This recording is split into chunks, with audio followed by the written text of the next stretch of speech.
Lions and tigers and bears, oh my! When you think of a mascot, you think of a ferocious beast, or a majestic or magical creature. But what if I told you that there is a people group that is still around today that is used as a mascot? My job is to persuade you into believing for the removal and restriction of Native American mascots in professional and collegiate level sports, at least. Native American mascots point out stereotypical attributes. To just name a few, there's the Florida State Seminoles, Kansas City Chiefs, Chicago Blackhawks, Cleveland Indians, and Washington Redskins. And according to a survey conducted by the Washington Post on the Redskins mascot name, 90% of the Native Americans polled were not offended by the team's name. However, just because it does not offend them does not mean it doesn't affect them. In fact, when asked about in those cities of where those kinds of mascots are, people were more likely to associate them with warlike qualities than if they were to be from a city with no Native American mascot or with a Native American mascot such as the Atlanta Braves, which is not pictured here because it is one of the ones that promotes a better quality.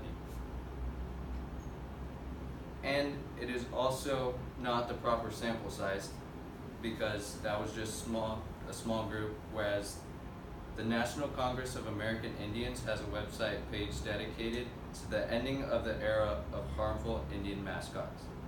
The Conversation conducted a survey with random people where they were shown the mascots, and when asked directly, they would not associate any of these with warlike qualities. But when an indirect measure was done, people were more likely to associate Native American mascots with warlike qualities. And studies have shown how stereotypes of any kind, even positive ones like the Atlanta Braves, carry consequences. People living in cities with Native American mascots, like I mentioned before, are more likely to associate them with warlike qualities. And a person who lives in Washington is more likely to say that as opposed to someone in Atlanta, because the more racially charged the mascot is, the greater the effect it has. Stereotypes are commonly used, but in the world of sports, Native Americans are the only people group who are still active and living today that are a mascot. According to APA.org, scholars from a variety of studies outside of psychology said sports-related representations of American Indians are problematic because they misuse sacred culture symbols and spiritual practices, perpetuate racist stereotypes of American Indians, deny American Indians control over societal definitions of themselves, and create a racially hostile environment for all students or people living there. Compare it to these. These are also teams who embody or are represented by people, this being the Dallas Cowboys, Tampa Bay Buccaneers, San Francisco 49ers. If you notice, this, 4 of the 5 have the people's faces in it, whereas for this, none really do.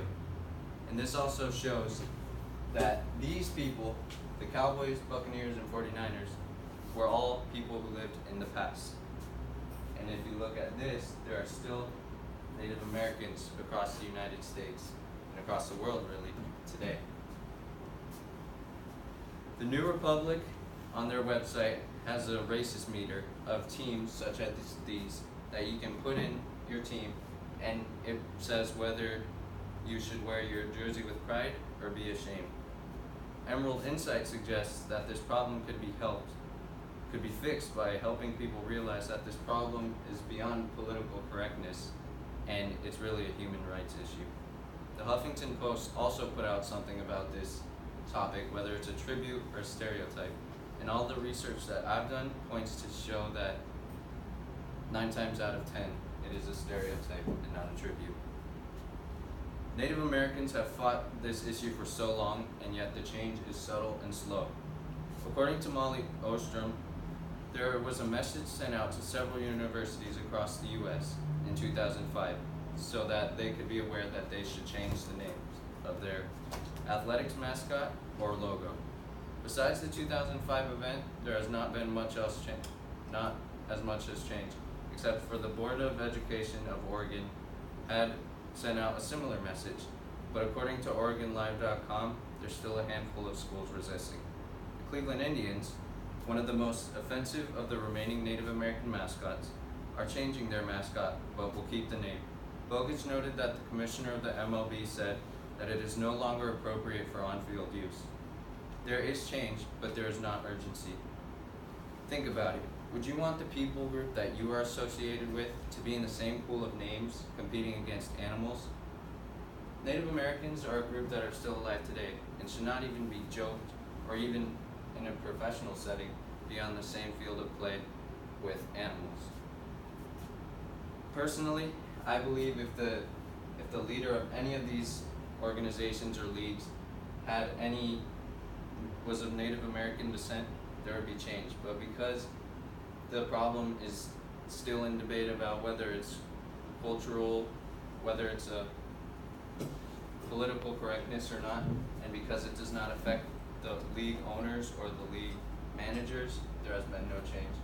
So that is why I believe there should be a change. Because just because it doesn't affect you doesn't mean it doesn't affect the people that are around you. In fact, this is one of the things that has caused league viewings to go down. So take Native Americans off the field of play and put animals back on. Lions and tigers and bears, oh my.